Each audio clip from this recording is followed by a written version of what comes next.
Nigel Farage's supporters are out in full force in England's Clacton-on-Sea to ensure he wins his first ever seat in Parliament. Representing the right-wing Reform Party, Farage says a victory would shake up British politics in the same way that Marine Le Pen's National Rally is doing in France. A supporter of Donald Trump's, he's the man who sold Brexit to millions of voters, but failed 7 times to be voted in.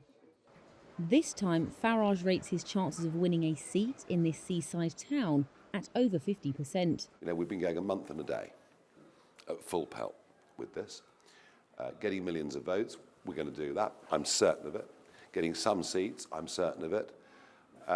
If it's a lot more than that, then fantastic. But I mean, I've made it clear from the start to everybody, including prospective voters, this is our first significant step towards a much longer term goal, which is aiming at 2029, but also is aiming at building a mass movement for common sense across the country.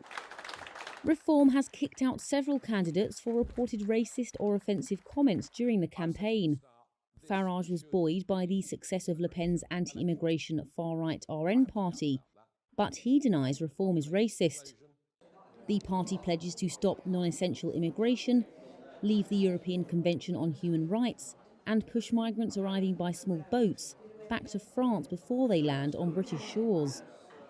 What I inherited a month ago was a complete start-up.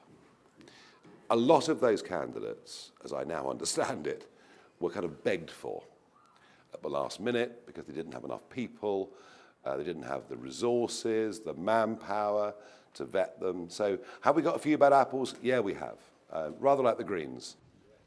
Farage has always sought to smash the status quo in British politics, and his surprise about to turn a month ago to enter the election race as Reform's leader threw the ruling Conservatives into a panic.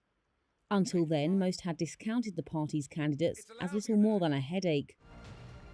But the Conservatives are divided after 14 years in power and forecast for an overwhelming defeat by Labour. Reform is set to win more votes but fewer seats than the long-established third party in British politics, the Liberal Democrats.